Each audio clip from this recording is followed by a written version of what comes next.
গুলোতে আছে কোথাও কিন্তু অন্নপূর্ণ ভান্ডার দেওয়া হয় না, কোথাও কিন্তু বিধবা ভাতা 2000 করে দেওয়া হয় না, কোথাও কিন্তু বার্ধক্য ভাতা 2000 করে দেওয়া হয় না, কোথাও কিন্তু বেকার ভাতা দেওয়া হয় না।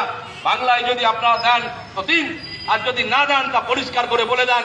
মানুষকে এইভাবে কিন্তু আপনারা হয়রানি করবেন না, এইভাবে কিন্তু হয়রানি করা আপনাদেরকে মোটেই উচিত হবে না বলে আমরা সাধারণ মানুষের দুঃখ দুর্দশার কথা আমরা ভুলতে পারছি না।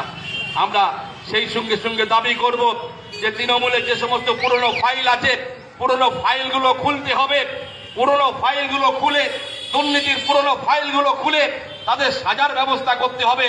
এবং আমাদের জেলা সদর বারাসাত থেকে আমি আরো একটা দাবি করছি, সেই দাবিটা হচ্ছে নারদার ফাইল খুলতে হবে।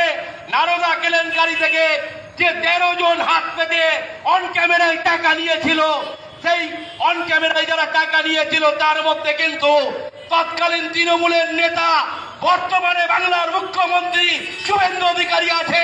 সেই নারদার ফাইলটাও কিন্তু শুভেন্দু অধিকারী, আপনার যদি বুকের পাঁচা থাকে আপনি সেটা খুলুন এবং খুলে সেই 13 জন যারা অন ক্যামেরায় টাকা নিয়েছিল আপনি সহ তাদেরকেও সাজা ঘোষণা করুন, তাহলে বুঝতে পারবো আপনি সাচ্চা, আপনি সাচ্চা, আপনি সাচ্চা, এটা কিন্তু আমরা বুঝতে পারবো।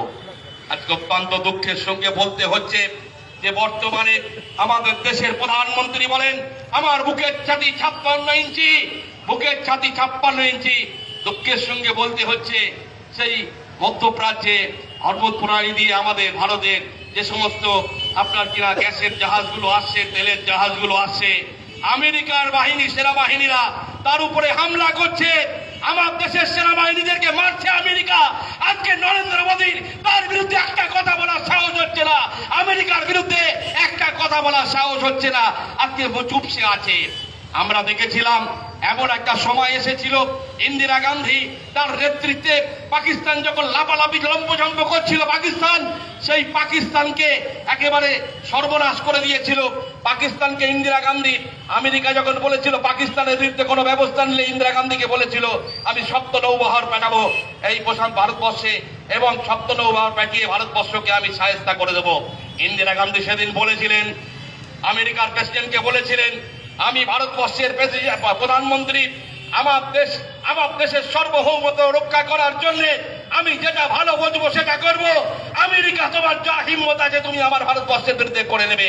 সেদিন ইন্দিরা গান্ধী দেখিয়েছিলেন, পাকিস্তানকে 2 টুকরো করে দিয়েছিল, বাংলাদেশকে ভাগ ভাগ করে দিয়েছিল, মানে আপনার কিনা বাংলাদেশকে ভাগ করে পাকিস্তানকে 2 টুকরো করে পাকিস্তানের শক্তিকে খর্ব করে দিয়েছিলেন ইন্দিরা গান্ধী।